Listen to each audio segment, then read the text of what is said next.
Alrighty, recording. So hi you guys and welcome to my channel. I'm back with a new reaction video, and you guys have requested me to check out a video called Times Michael Jordan Humiliated His Opponent. So yeah, I'm not gonna ramble. Let's get straight into this video. Right, you guys, I have my sparkling water ready. Let's go. The level of fear that he inspired in others was insane. All right, I was terrified out there. Were you really? Yeah. You scared of MJ? Yeah. Shaq? These are the times Michael Jordan humiliated his The opponents. stuff that I saw when I was in college on TV is just like really real. And what Jordan did to Alonzo Mourning should get him locked up for attempted murder. Pippen gets it to Jordan. Michael challenges and slams. Look at this. Tongue out over Alonzo Mourning. Yes! Tongue out over When he Alonzo smelled it coming, he still couldn't stop him. Damn, this man Jordan is a psychopath. I mean, the man once humiliated a kid just to prove that he was the GOAT. Yeah, this is OJ Mayo. And in 2006, he was the #1 ranked high school player in all of America. So, being the talented kid he was, OJ was personally invited to Michael Jordan's flight school, a basketball camp where kids can learn straight from the GOAT. Yo, it's the Michael Jordan Flight Mike School. Lee. Learn how to increase your hang time. I said Mike Lee. I mean Spike Lee, the GOAT. Learn how to tackle defenses. Learn how to wear really great sneakers. And what kid would decline that? This was like a dream come true for OJ. So he packed up his bags and flew out to Cali, ready to learn from the greatest. But little did OJ know, this camp would turn into his worst nightmare. You know, I'm playing in my camp against OJ Mayo. He was a top high school kid coming out. No way. You guys, it's 2 in the morning. I thought OJ Mayo was like the kid's Michael Jordan, like when he was younger. No, who is OJ Mayo? Like I said, it's 2 in the morning. In front of my Allow camp, me. he starts this OJ thing Mayo? about, you can't guard me, you can't do this. You know, I got my campus here, so I can't really go where I want to go because of my camp. And then he said, okay, now let me handle my business. And he looked me in my face and said that. I'm like, what you mean? So he said, I need all the campers, everybody to leave, let's clear the gym. From this point on, it's a lesson. And from that point on, it was a lesson. He never won a game. I posted him up, I did everything. Hit the famous fadeaway on me, and then he said, hey, young fella, let me tell you something. You may be the best high school player, but I'm the best player in the world. Jordan, the kid That's why I haven't heard of OJ Mayo. What happened to OJ Mayo? We need an update. can't even drive yet. What the hell? But look, OJ got off easy compared to most NBA players. Cause Michael Jordan has been humiliating the same NBA player for 40 years straight. And it all started back in college. It was March 29, 1982. Michael Jordan versus Patrick Ewing for the NCAA championship. And with MJ down 1, with just 17 seconds left, he gets the ball and makes history. No 3-point line. Jordan's title-winning shot not only sent Ewing home, but it also marked the beginning of a lifetime of humiliation. Because once they both made it to the NBA, Jordan took every chance he could get to make Patrick Ewing his bitch. Monster blocks, screaming in his face, 5 straight playoff knockouts. 5. And to top it all off, in 1991, Jordan hit Ewing with one of the most embarrassing poster dunks in NBA history. In for the left, gets chased into the corner, comes right back. Down! Through the foul! Wow! Oh, powerhouse, JD! It's a poster play, folks. But it's all good though, because in 2002, Ewing retired from the NBA and finally escaped Jordan's wrath. Oh, come on. Don't do it like that. At least that's what he thought. He's been talking trash from the first day that I met him, and he still continued to talk trash, telling me that I have never beaten him when it counted. I mean, you guys met as high school recruits. Right. That's a long time. That's decades and decades of trash talk, Patrick. Oh, yes, and it still hasn't stopped. Even today, if I call him right now, he'll still be talking trash to me. Patrick Ewing didn't even do anything to Jordan, and he still got humiliated. But I can't say the same for Reggie Miller, because as a rookie, he made the biggest mistake of his life, disrespecting Michael Jordan. Oh, See, in 1987, during Reggie's first year in the NBA, he played Jordan's Bulls in a preseason matchup. And early in the game, Reggie went off, scoring 10 points over Jordan and locking him up so bad that by the end of the half, Jordan only had 4 points. 4. So, little Reggie was feeling himself, thinking he was the GOAT, and thought it'd be a good idea to shit-talk Michael Jordan. My rookie year, we were playing the Chicago Bulls, and this is Michael Jordan's 3rd or 4th year in. And Chuck Person, who's on my team, who's a trash talker as well, is like, can you believe Michael Jordan, the guy everyone's talking about, who's supposed to be able to walk on water, you're out here killing him, Reg. This has been the first half. Boosted him up. You know that friend was like, you know, in the background, hyping you up. Who do you think you are? The great Michael Jordan? That's right, there's a new And then he's nowhere to be found when that happens, like, ooh. kid on town, right? Kind of looks at me and starts shaking his head. So at half, I have 10, and he has 4 points, right? I'm doing all this talking. He's like, okay. Into the game in the second half, he ended up with 44, and I ended up with 12. And as he's walking off, he's like, over. Sure, and be careful. You never talk to Black Jesus like that. Okay, I'm so sorry. I'm so sorry, Black Jesus. I'm so sorry. Did you ever do it again? Never to Michael Jordan. Never to Michael. You know, I think Reggie learned a valuable lesson. This man Jordan is downright petty. Like one time, he came out of retirement just to humiliate this NBA player. Yeah. Back in 1999, 95? most players were thanking God they didn't have to face Jordan anymore. But there was one man who felt different. Bulls guard Corey Benjamin. Yo, who the f is this? Man, I don't know. But the guy told the media, I'm sorry Mike retired, because I was looking forward to beating him one-on-one. But luckily, Jordan didn't even know what a Corey Benjamin was. So he ignored it and went back to enjoying his tequila and cigars. But over the next few months, Corey started trashing Mike's name, telling his teammates that Jordan was overrated, washed up. He couldn't beat him one-on-one. This Corey Benjamin dude was just asking to die. And during a Bulls practice, he dug his own grave when he stole a teammate's cell phone, called up Jordan, and said this. Hey, you know, I said a little bit too much. What you say? What you say? What you say? I can get you. And he said, what? I said, yeah, I want that. He said, all right, I'll be at your practice Monday morning. I'm like, yeah, right. Man, we flew back to Chicago. We broke practice. Bulls on 3, Bulls. Guess who walked in the door? MJ walked in the door, Chris. Ooh. I then took a dump on myself. Yeah, he done f***ed up. It was at this practice that Corey Benjamin was buried alive.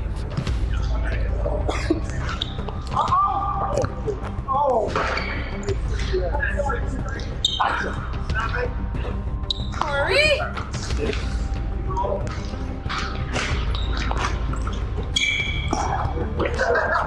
shit! Take the one. You reach out, teach. All day.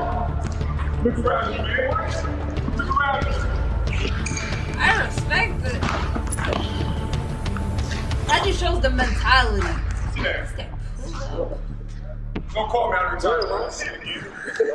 This man Jordan is messed up in the head. He has no limit. I mean to be he'll even great, humiliate the people he loves to. most. See, in the 90s, there was one player that Jordan did everything with, Charles Barkley. Yeah, the two were best friends. But in 1993, everything changed.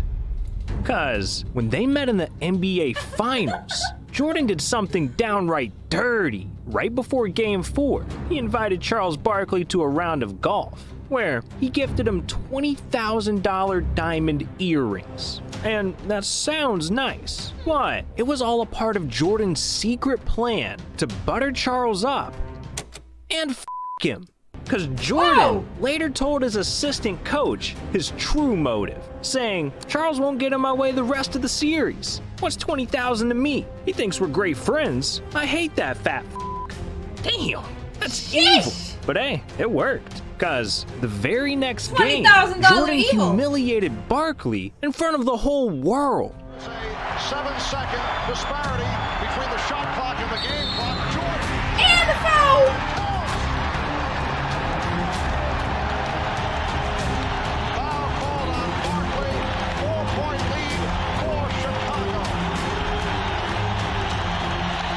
That night, Jordan grabbed the dub by dropping 55 points. And just a few days later, he sent Barkley home and won his 3rd ring. Jordan, how you gonna do your friend like that, dog? Damn, that's ruthless. But if we're talking ruthless, you gotta talk about what Jordan did to Dikembe Mutombo. Because MJ hit him with the most embarrassing poster dunk of his NBA career. See, in the 90s, Jordan was dominating the league, dunking on everyone. Well, everyone except one player. 7'2" monster, Dikembe Mutombo. 7'2"? See, I'm in Europe. We use centimeters. 7. I need to see how much is that in centimeters. Let me see. That is 218 centimeters. It's over 2 meters. Sheesh. Crazy. And it's knocked away by Mutombo. Running I'm a 90s baby. I'm a 93. Blocked by Dikembe. To jam his way. Again against Mutombo. And Dikembe says no. And so, no matter how hard Jordan tried, he couldn't land a single dunk on Mutombo's gigantic ass. So in 1997, Dikembe rubbed it in.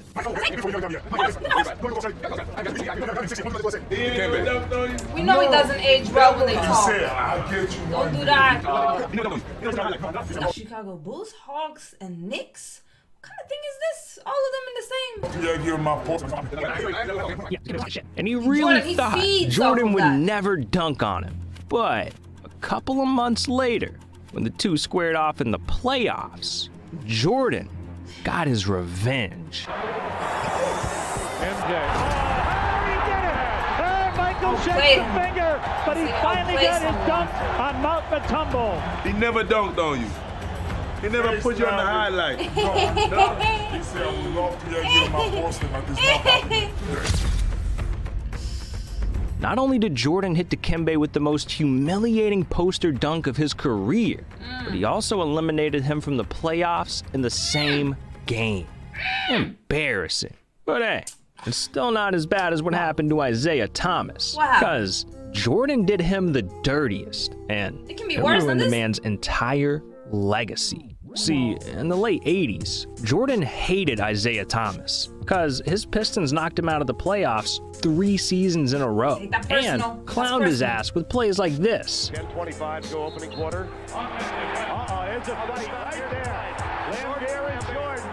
But despite all the L's, Jordan made sure to shake Isaiah's hand after every single loss. Now, that's respect. But in 1991, shit hit the fan. Because during their 4th straight playoff matchup, Jordan's Bulls were just 8 seconds away from finally eliminating the Pistons when Isaiah Thomas did the unthinkable, walked off the court, left MJ hanging. 2 years in a row, we shook their hands when they beat us. There was a certain respect to the game that we paid to them.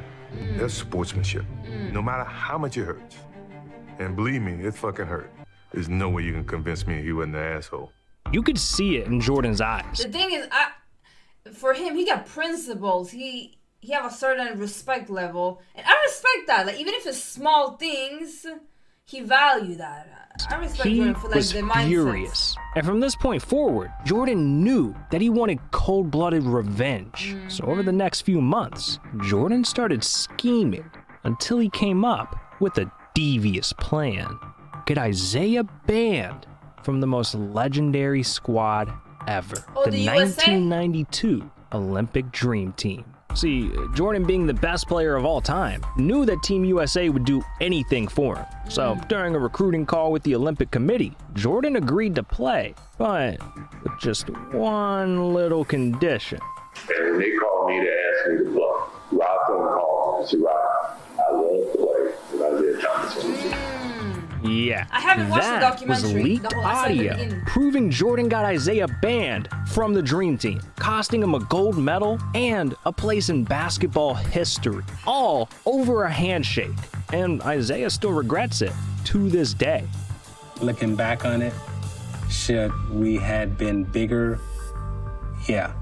This man Jordan has humiliated everyone, but there's only one NBA player that's ever made him regret it.